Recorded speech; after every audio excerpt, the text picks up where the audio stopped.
Topping Talks.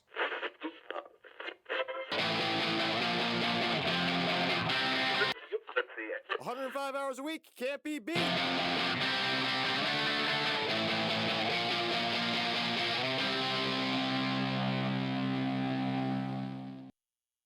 Welcome to Topping Talks. Topping Talks is a Topping Tribute introduction, and today's episode is proudly sponsored by Topping Technologies.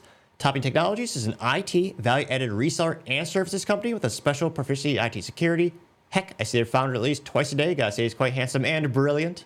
He's me, you see, that's the joke. If you're an IT leader or business owner, you can reach out to the team at sales@toppingtechnologies.com.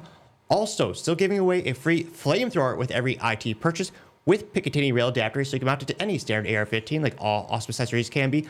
Go to toppingtechnologies.com and click the Flamethrower button to learn more and see me shooting a flamethrower. And lastly, take the time to like, subscribe, and comment. We're on YouTube, Rumble, and all your major podcast platforms. Now, without further ado, today I'm proud to say I'm interviewing Chris Tucker, who is a U.S. Army veteran with a bachelor's degree in cybersecurity and an aspiring cybersecurity professional. Chris, thanks so much for coming on the show. Thank you for inviting me. So winding back the clock a couple years, what first inspired you to join the Army, and what was your specialist? Well, I was partying way too much and trying to follow in my family's footsteps. Decided I needed to go to the military to learn some discipline. And when I went to the recruiter, he conned me. I'll say it. What kind of game you played? Because he gave me the Starship Troopers book. This was way before the movie even came out. Really? So I read that like within a day and a half, and I was like, yeah, sign me up for infantry. No way. Even though I almost scored a perfect score on the ASVAB, and like, oh, you want to be a Apache mechanic, or do you want to be a nuclear engineer? I'm like, no, infantry. It's like, sign right here, quick, right here, now. Right now. Let's get that commitment. Before you forget, or before you say no. Yeah, because back then they were pushing heavily for mechanized infantry. The Bradley had just come out. Oh, really? Oh, yeah. And they wanted everybody to get switched in. We had even Rangers that got switched out and into our unit. They were so pissed. Oh, really? It was so funny. But, yeah, it's the big old coffin of death. Yeah. They called it. Because it had 14 inches of aluminum. Oh, I mean, but if you say it like a British person, aluminium, it sounds fancy. That's lightweight. It's got to be military grade is the best, I'm told. No. Nope. What was my favorite? What was it? The old quote from a couple years ago. It's like, never forget, military grade just means you won the lowest bid contract. Exactly. So your rifle was made by the lowest bidder. It's like, oh yeah, about that military grade marketing. The average American thinks awesome, but a veteran will be like, yeah, it's very economically competitive, and it works. It hit the SLAs or hit the requirements of the contract put forth. Exactly. Yeah, we had a bunch of issues because they want to sell more product too. So what kind of issues did you come across? Oh, like armor falling off. What? Yeah. How does that happen? Oh, it hits a big enough waddy or a bump that, also the siding comes off. It's like, what the hell? How's this supposed to stop armor or rounds coming at us? Yeah. I mean, it's only 14 inches of aluminum, but still, I want, at least some protection, not falling off when I'm going, down range. I heard some of this, I mean, again, there's a lot of different types of armor. I heard some of it is supposed to actually, act as almost like a sacrificial piece, where like it's supposed to absorb. Armor? Sorry? The reactive armor? Or are you talking about the kinetic armor? Or like, is it the kinetic one where it's supposed to get hit, then it falls off, so it absorbs the main brunt of the round coming in? It's like, I know some are supposed to come off sometimes, but... No, this wasn't. This was just wasn't that regular fancy. armor. Okay. Yeah, this was before they even put on like reactive armor or the kinetic armor, the gel armor where it's supposed to absorb. Yeah, no, this was regular out of the box armor just falling off. Oh, jeez. Yeah, it was terrible. But they love sticking us in the back of that thing, 6 guys in the back of that Bradley. And then since they were deciding that we were dismounts, that we were getting a ride to our location, they decided, hey, let's stick them with as much gear as they possibly can hold and be able to still stand up. Probably not air conditioned, no satellite TV in there. No. You're bouncing in the back of this thing off each other, back and forth. Oh, jeez. Oh, yeah. There was one time I had my 240 Bravo, my demolition bag, RTO bag, and 2 AT4s on my back. I had like 235 pounds of gear. Jesus, how do your joints survive? Barely. I was gonna say, so what's for the folks who aren't, gearheads or aficionados? What type of gear was that? Well, the 240 Bravo is what they replaced the M60, the Rambo gun. yeah, Rambo for gun, folks in Hollywood. yeah, it's just basically a medium machine gun, belt fed. I forgot how much those things weigh. They're pretty up there, 40 plus pounds. With ammo, yeah, and tripod maybe. Right. Because I was thinking it was 27 pounds. I think it was. Don't quote me on this. I haven't. Yeah, it's I no haven't even stress, touched man. one of those things since 2001. And of course, all the ammo too. That's Yeah. nice bags of ammo that come with it, or all 200 those rounds, belts. yeah, the Jesus, yeah. buckets of ammo. And then if you had a tripod you had to carry with you, you have your gunner assistant supposed to carry that with extra ammo. So I was gonna say those things are so awesome though. They're pretty. Even the semi-auto civilian, easily anyone can buy it with the passive background check. Even those are 10 grand naked, without optics and all that kind of stuff. It's like, geez Louise, 10 grand. I can believe that. But FN makes good stuff. Those Belgians don't just make waffles. It's like, and they're pretty durable. I've never heard anyone complain about them too much. Well, you got to swap out the barrel every 600 rounds. Yeah, but You can go up that's to quick 1,000 detach, though. depending how fast you're firing. Oh yeah. But yeah, he would carry one or two more barrels. He'd carry the tripod, and usually 600 to 800 rounds. I'd carry 200 with me, and Jesus. yeah. That's a lot of ammo. Well, they want you to go in with 1,000 rounds because that's goes 3 quick. minutes of fighting Yeah. if you're not full auto. Yeah. So if you 3 minutes is pretty self-explanatory. You're either going to win or you need to get the hell out of there. Right? Yeah. Well, it's kind of like the A10 Warthog. All that ammo. I think it has 3 seconds of fire or something like that. If they actually hold it down the whole time, Yeah. the cyclical rate is so insanely high. It's just done. It's all gone. And it just flies like this, and then it finally, Oh, yeah. when it's empty. Well, it's so crazy the amount of mass just from the brass of that cartridge for the A10 Warthog. I mean, it's so heavy. They save the brass not for money, but to make sure the airplane stays relatively weighted the same. Yeah. Because if they were just eject it, apparently it would be such an amount of mass, it'd be bad for the plane dynamics and the balance.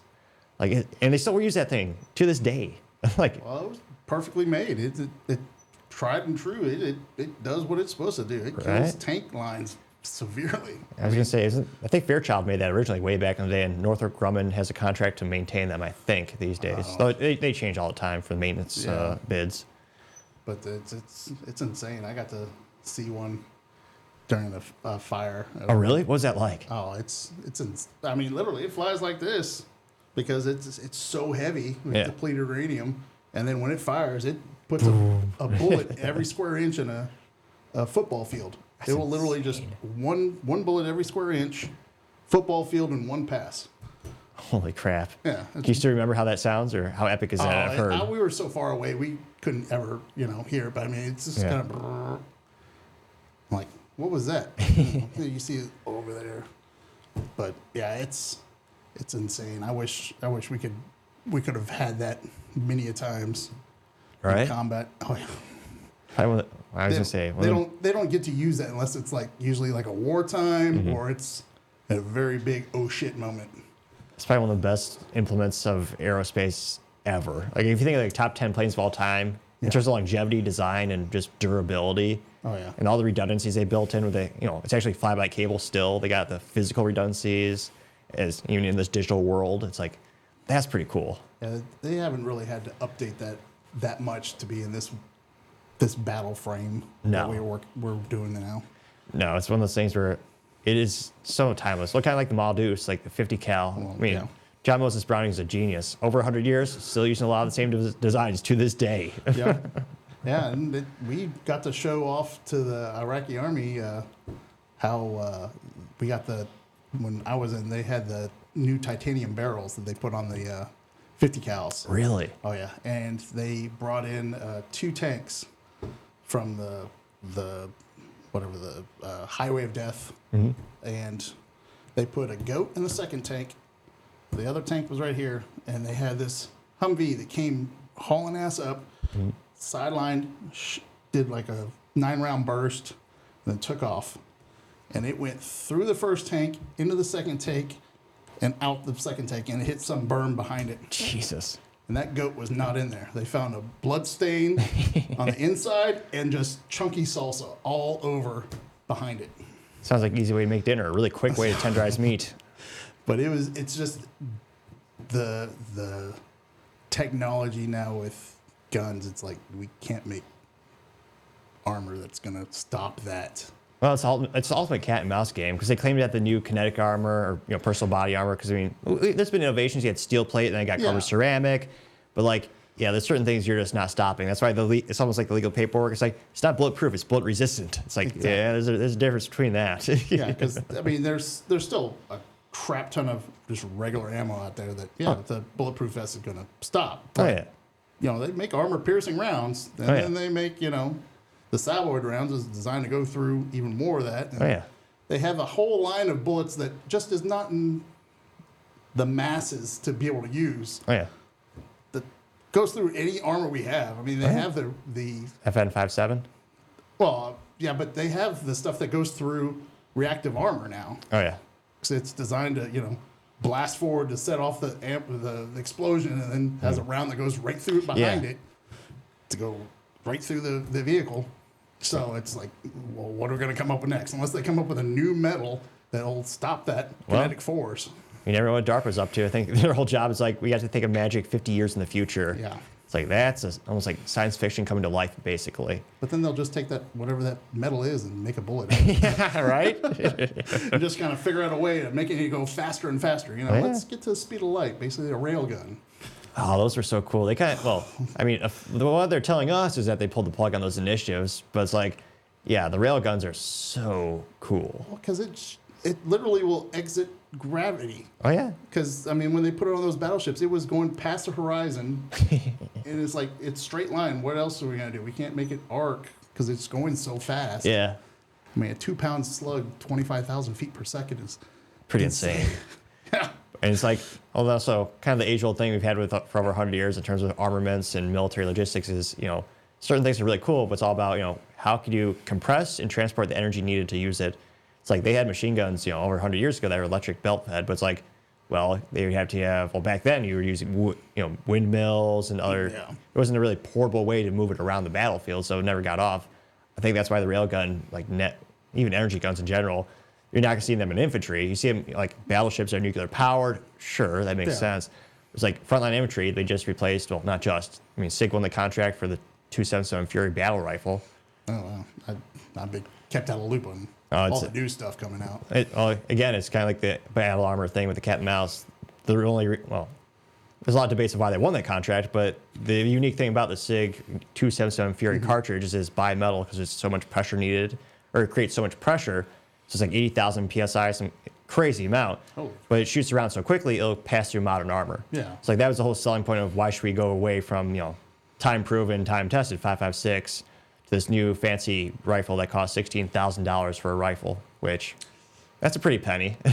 Well, for the military, that isn't. So. No, right? But it's like, yeah, that's first military innovation we've seen for a while in terms of going to a new cartridge. It's so rare. Is it using caseless? No, that's the most unique thing about it is it's bimetal. So the bottom of the brass is actually steel, and the rest is brass. But it's because there's so much pressure. If it was all brass, it would shear the end out. Yeah. So that's why they had to go to the bimetal, which is very expensive. Obviously, it's like $9 per round for the full pressure, $6.85 for the moderate, and then it's like $4 to $5 for the training rounds, like the regular rounds that don't do the high pressure. Yeah. And like obviously right now is realistically one company or two companies making that for the military. So like, yeah, it's gonna be expensive as hell, but it's also just by the nature of having it being bimetal cartridge, it's never going to be as cheap as what the 5.56 was, and easy to produce and mass. They're pumping those out like there's no tomorrow at Lake City Armory for decades. So it'll be interesting to see what kind of mass adoption there is. A lot of my military friends are saying like, yeah, that's the official new rifle, but the 5.56, M4 is going to be around for, quite some time. Like they're not really hustling to get it rolled out to every single soldier tomorrow. But yeah, it's interesting to see all the innovations. They all come with they all come standard with a 3D printed suppressor from SIG.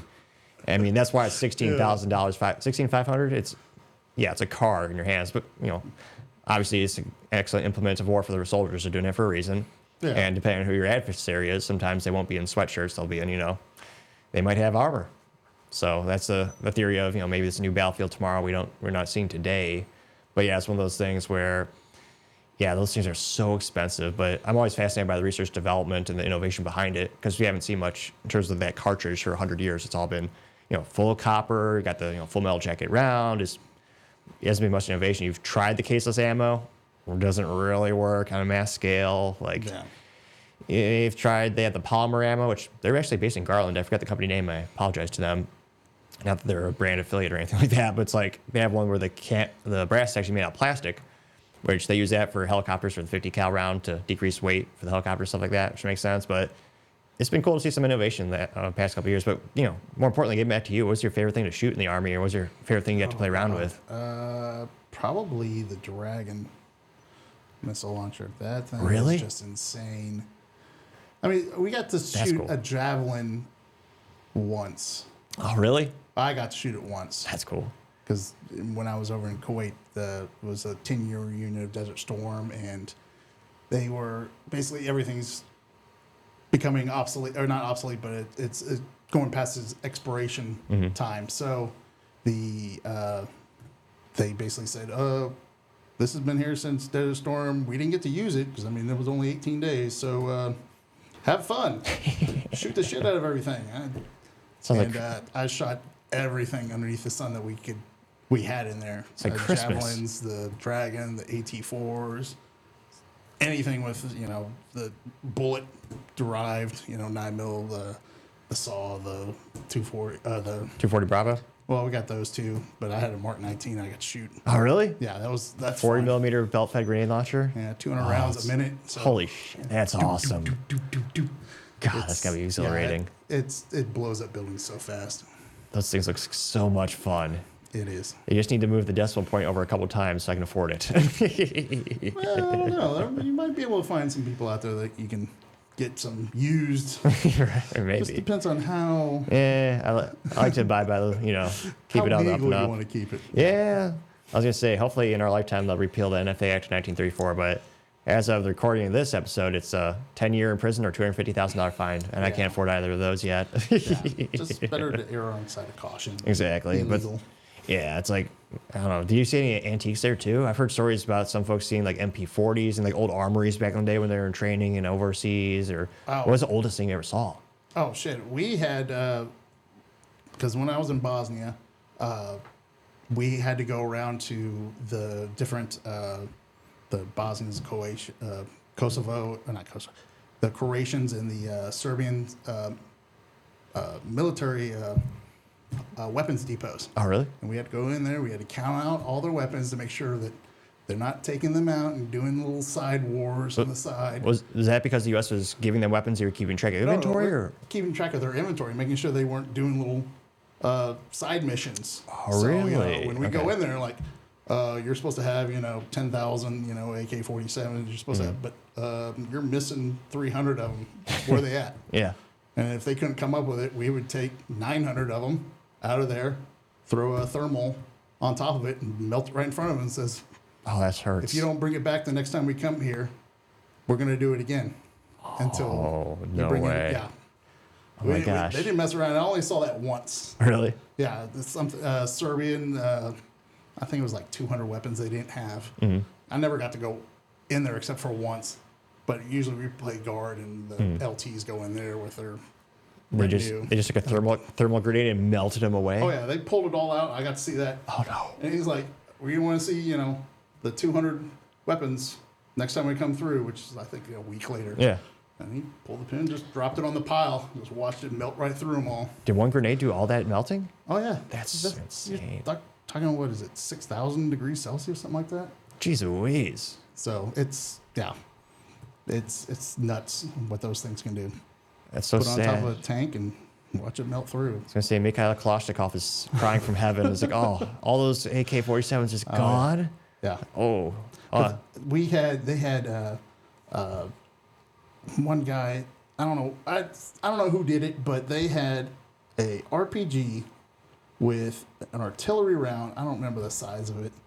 Literally duct tape to the round, the warhead. Yeah. And they had it sitting on top of a shelf. When we were sitting there counting, it almost tipped off. Yeah. What? Yeah, because they don't keep. I mean, they're not really bright. Yeah. Sometimes when they're doing their stuff, but literally, it's sitting over there just shaking like it's about to fall off. And we're like, "Are you serious? You're about to have this fall? Why is this on top of the shelf? Put it on the floor or something." That falls. That's a very dangerous game of Jenga they were playing, perhaps. But we saw flamethrowers, like the old school with the real backpacks. ones. Yeah. Oh shit! Really? I didn't get to play with it. I just saw it. I was like, "Is that a flamethrower? Holy shit!" Oh my gosh! Anything older than that, or what was the weirdest thing you ever saw? Well, that duct tape artillery round. That would be one, yeah. Yeah, that was one. But they would during the Bosnian War they would put 4 anti-tank mines stacked on top of each other. Hold to up make now. sure. What? Yeah, Stack the mines? they would stack the mines when they put them in the field to make sure it would go through our tanks. Really? Yeah, there was when we were over there. There was no other place in the world that had more unexploded mines in the ground that they knew of. Mm-hmm. They actually had, plotted, newer, and there was so much they didn't even know where it was. We had farmers that would come up to us because, well, not farmers, but normal people, because they all grow in their backyards, their food. They would come up with either caches of weapons that were hidden underneath the ground because they found them when they were pulling up, or just tank mines. Oh my gosh. Yeah, we had one guy just come up and just put it right on top of our hood of our Humvee when we were resting during a convoy, and we all freaked out. We had him, by the guns, what by are you the doing? rifles. What the fuck are you doing? Yeah. Because we didn't know he was either just Trying to dropping hurt it you, off, or trying to actually blow us up. Yeah. Yeah, Oh my and gosh. we made him by gunpoint, take it off it, Yeah. put it on the side of the road. We all backed up, called EOD to come out, make sure it was live. It was live. They blew it up in place. I was gonna say, what was it like? How do they blow those up? I know, like one of my friends would tell me sometimes, they use 50 cal or Barretts and stuff like that. Honestly, I don't know. We weren't there. Yeah. But, because we had translators with us, because, none of us knew how to speak. I knew all the swear words by the end and how to tell them to stop or I'll shoot, Yeah. Stoy 3. That's pretty cool. Stania pulsa, Yeah, it's cool. the basic stuff. Yeah. Because you get to say it every single day. That makes sense. Especially through checkpoints, because it's the weirdest thing, because the base I was at Birchko, a little small town that sits right in between Serbia, Croatia, and Bosnia and Herzegovina, right next to the Sava River. And they just had people coming on the base to wash our clothes or run basically like the Blockbuster there so we can rent movies. These people would come on our base to be our workers. That's pretty cool. And then we find out later, oh yeah, she was a spy. She was telling all our movements. She was, sleeping with a couple of the lieutenants or captains, finding out, spy stuff too. Oh yeah. Oh, jeez. Even our interpreters, we were finding out later on. Oh, man. It was crazy. Oh, my gosh. I was going to say Blockbuster. That's the name I haven't heard in a while. Yeah. I was going to say, was it DVDs, VHS? What were they slinging over there? They had the VHSs and they were just coming out with the DVDs, so you could get either or. There you go. But yeah, it's looking back, I'm like, damn, I'm old. We had like a Blockbuster right on the base. It wasn't Blockbuster, but I know what you mean, though. Yeah. Yeah. Rent all the movies, video games, and stuff like that. It's like, yeah, there's a hot minute for a couple years. Like the coolest tech you can get in the world was like the portable DVD player with a screen built in. It was like, oh my god, you watch crap in the car? It's amazing technology. I have one of those at home. Yeah, they're really cool. And now we got iPhones and Androids. It's like Stream everything. Oh, exactly. It's like, oh yeah, now you can fit every movie ever via the cloud. It's like Exactly. Yeah, but that's pretty cool. What was your favorite thing to ride in? I remember you said you were kind of pretty hot in that Bradley. We were either in the Bradleys. We didn't ride much in Bosnia. We were mostly in the Humvees doing the either QRFs or doing the patrols. But I got to ride the Black Hawk once. Oh, really? What was that like? Oh, that was right after I got shot. That sucked. Were you okay? What happened? Well, obviously you're here. basically when over there they don't have the arms that come down for railroads. Yeah. You know, to stop you. It's literally you go, hope to God you don't get hit by a train, or you stop and look both ways. We were always told, leave Humvee, you stop, you look both ways, give the all clear, and then the rest of the convoy goes. Well, I'm the gunner of the lead vehicle. We got the 50 cal. We stop at the railroad tracks. I get up, I look both ways, nothing. Sit back down and give the all clear. For some reason, I decide I'm gonna stand up again and look. Did I do it right? And as soon as I stood up, I get hit right in the chest, and I fall out the back of the Humvee, bust my shins coming out of it. And I'm just tunnel vision. I can't really hear. I'm like, what the fuck's going on? And I'm seeing the bumper of the next Humvee behind me, and I just see that everything just swivel and just start firing at the building that they think that the sniper was that hit me. Really? And the guys grab me, toss me in the back of the Humvee, and we take off. Holy shit. And then I find out later, the building that they think the sniper was in, they leveled it. Because, I mean, 2 Mark 19s and a 50 cal. That'll do it. Yeah, shooting at that building. It took 10 seconds for that building was gone. And then the guys threw me in the back of the Humvee. Luckily, I had the good old, they call it Ranger vest back then. But it's basically a steel plate with porcelain and ceramic wrapped around that. They had ceramic back then? Yeah. Really? That's pretty cool. And the 7.62 round that AK I round. pulled out of there before they confiscated the vest. Yeah. They shipped me off in the Black Hawk to Germany because they couldn't tell what was wrong with me there because they don't have X-ray machines there. We had to get in the field, yeah. Yeah, so because I coughed up a little bit of blood, so they're freaking out, thinking, oh, he's got a collapsed lung, whatever. And I had a partially collapsed lung. I broke 3 ribs, 2 on one side, 1 on the other. Jesus. Just from the busted out my shit. Yeah, just from the round. Just the kinetic impact. Felt like somebody came up and hit me in the chest with a sledgehammer. Holy Moses. Yeah. I mean, they worked. They stopped the bullet, but it hurt like mud. Oh my gosh. So then they airlifted you out in the Black Hawk? Yeah. And then they took me to Germany. I was there for 3 days, just checking me out, making sure. They said that probably either the round partially collapsed one lung or me getting thrown out of the Humvee. But, when they grabbed me and threw me in the back of the Humvee, it probably helped open it up. And then just basic, breathing normally since it wasn't fully closed. How did the ribs heal, or what was the recovery process like? Did you stay in Germany for a while? No, they shipped me back. What? And I did 6 weeks on CQ duty. What's CQ doing? Basically, you sit there and either monitor the phones, monitor the talk, basically the Communications equipment? Okay. Yeah, you can just sit there. Because you're inside, you don't have to wear a flak vest. Oh, okay. So Gotcha. I couldn't wear a flak vest for 6 weeks because of the ribs. You said they confiscated the vest. Do you get to keep the bullet, or I kept the bullet. Really? That's so cool. I pulled it out. Yeah. And they made us sign paperwork saying that nothing happened there because we weren't allowed to shoot. What do you mean you're not? We weren't even allowed to have the weapons charged. Yeah, we could have Could have a magazine the in, but you magazine couldn't. in there, but we couldn't have it round in the chamber Who's a moron? Why is that a policy? Or what is this? because we weren't at war. Oh, really? Yeah, and I was like, So for what, you trained us for war, and then we reacted when one of our guys gets shot, and then you're gonna punish us because that's what you trained us to do, and that's like, insanity. well, you weren't supposed to have bullets in your weapon. Whoa. But you What? want us to go out there where people can shoot us. Yeah. Yeah. That's a So- great example of DC being morons and having no idea what the real soldiers deal with. Like, so for folks that are not into guns, you got a magazine that traditionally holds all the bullets, usually 30 in a standard capacity round. But in order to fire it, it has to be chambered. You have to have one inside the barrel, ready to shoot. So you could have the magazine in, but by the legality of what DC is saying, you have to cock Charge it, the handle. charge it with the handle, pull it back, and which again, that might take.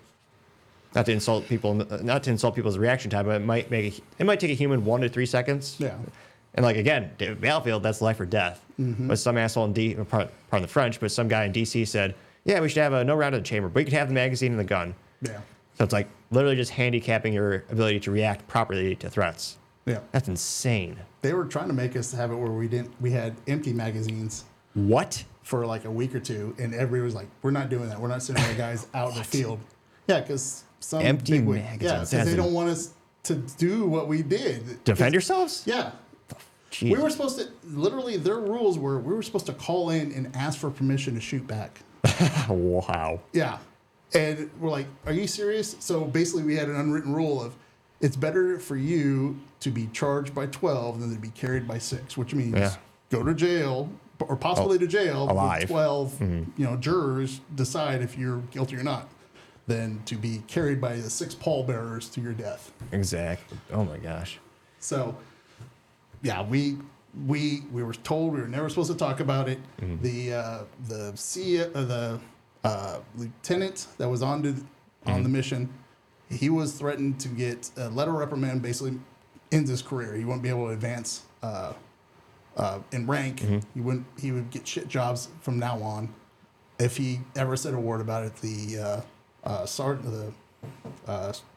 staff sergeant that was the head of our convoy was threatened that if he ever said anything, then he would basically get Article 15 and the letter of reprimand. So it would basically end his career. And he had been in long enough that if you don't rank up within a certain amount of years, they basically kick you out of the army because you're Really? basically their quote is you're being a dirtbag. You're not applying yourself to be better because, if you've been in it for 14 years and you're still a specialist, there's something wrong. Either you got knocked back so many times or you're just not applying. You're not just not progressing. yeah. So there's like, I don't remember what they call it, but basically you're out. You've gone past this limit. You're not going up any rank. You're gone. And then they would use that as a way of either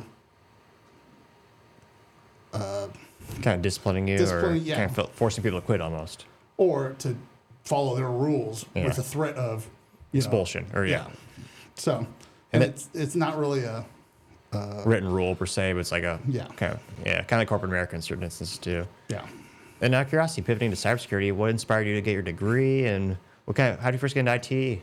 Well, I have always had computers in front of me my entire life. My first computer was a Atari 2600. Nice, classic. Oh yeah, I had spent a summer mowing lawns to afford the 1 megabyte external hard drive to add to that baby. And So much memory. oh yeah, like programming in BASIC just to make Pong basically. back Oh, you in the did day. programming for it too? Yeah, Dude, that's pretty cool. I learned BASIC, Pascal, C++ came out. And I was like, I'm not learning another language. Right. And now I'm shooting myself because I should have just learned it. Yeah. And I've had people, all through my life, I've had people that are in IT, cybersecurity now, or that, in that field. Like one guy, I don't know where he's at now, but he probably became a huge hacker that we used to go dumpster diving. Yeah. Back before it was illegal, mind you, don't be throwing me in the bus. But we would go there to get parts, basically for our computers or to sell. Because back in the day, Dallas, underneath one of the bridges, they would have a cyber sale. Oh, really? Yeah, you'd sell like old printer cartridges that they'd throw out because it passed the expiration date. Oh, yeah. Corporate people just didn't know. It's like, oh, it's expired, throw it out. Yeah. still It's like, good. no, it's not milk. Yeah, like hard drives and whatnot. We weren't like going through the hard drive and looking for passwords Yeah. or whatever. It's just Cheap hey, free data. Yeah. Yeah. Or Well, free I mean, capacity. Yeah, it's like, hey, here's a hard drive. It still works. Yeah. Or a monitor that big ass fucking monitors back in the day, because somebody didn't want to change out the cord, so they thought it was broken. Hey, it still works. I'm selling it. Hell yeah. So, I mean, we weren't doing it for being hackers or whatever. He probably became one, but he was into making programs that would change your keyboard, all the All the keys layouts. on it. Yeah. So X was B and Y was question mark. And you're like, you son of a bitch, change my keyboard. But yeah, that was his thing back in the day. And then everybody went on, became professionals in cybersecurity while I'm just playing around. I made many friends that, programmers that made actual most of the MMOs out there. I Really? alpha and beta tested just about all the MMOs that are on the American market. Yeah. There's a couple that were on the Korean and Chinese market. Sorry. That's right. That I beta or alpha or beta tested for. Like the first one I did was EverQuest back in the day. Dude, that's pretty cool. Yeah, I did. I started that 97 because I just got back from basic training, and a buddy of mine was alpha testing it, and then I jumped on with him. Like, this is the coolest thing ever. Oh my Right. god! Even though I was dying left and right, losing all my experience, I was like, back when it was ruthless. And then what inspired you to go for the cybersecurity degree as well? Well, that basically came down to my daughter. In the military, I had to go through the anthrax shot series. Mm-hmm. That was the side effect that they tell us. Hope you had kids because you're probably never going to have kids after this, which was sterility. Really? And I'm on my third wife right now, and the first two wives never had kids. Mm-hmm. My current wife, she was told she'd never have kids. Mm. She has ovarian cysts. And she'd tried with people in her past, but she got pregnant. We didn't even try. We weren't even trying. Then, bam. Yeah, we both didn't even think about it. As soon as I found out about that, I was like, shit, I need to change my life. All right. You know, bartending, wait tables. Can't do this with a kid. Mm-hmm. I mean, a lot of people do. Oh, yeah. Give them respect, but I'm like, I've been doing this for too long. I can't do this. So I went back to school. I first went in as a nurse. Oh, really? Yeah. Sorry. That's right. And while I was in, they had just finished the bachelor program for cybersecurity. Mm-hmm. I was like, Sounds interesting. yeah. And I talked to the counselor that was heading it. He was also former Military? military, and he's like, yeah, this is the hottest thing. You know, Oh, yeah. nursing, everybody needs a nurse. You know, True. it's always been the hottest, but this one actually beats it. Oh, yeah. There's millions of people that need, cybersecurity right now. Mm-hmm. I was like, you gotta get in. I was like, fine, I know how to do computers. I'll do it. I'm done. And he's like, yeah, I mean, nurses, they always have to go in. They're always doing it. Right. Well, at least within cybersecurity, you could remote in. Oh, yeah. So I was like, okay, be able to have time with my kid. Mm-hmm. And so I finished that last year, and that's where I'm at now. And what kind of role are you looking for? Are you on an analyst role or security, or what's your dream that you're looking for, so to say? I would love to become, everybody wants to do it, but like penetration tester. Oh, hell yeah. That's the fun I stuff. love the offensive stuff. Yeah. I just have a feeling that, I can do the defensive. I just feel that it would be boring after a while because you're just sitting there just waiting for something to happen Oh, yeah. and just hoping that your defenses are ready. And I have that hacker mentality. I'm like, I know how to get past this. Mm-hmm. I don't think you're going to let me build the defenses that would stop me, let alone other hackers. So let me just do the offensive stuff to prove that this is not working. I like that. Also, I just want to go after the bad people. That's the way to do it. Well, I was going to say, we'll put this out. Hopefully you can get something.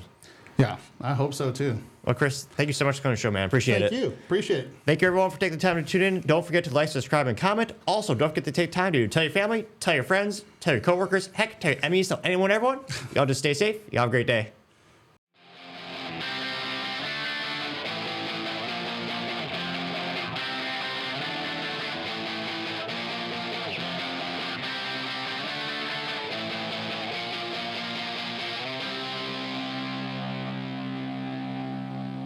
Topping Talks.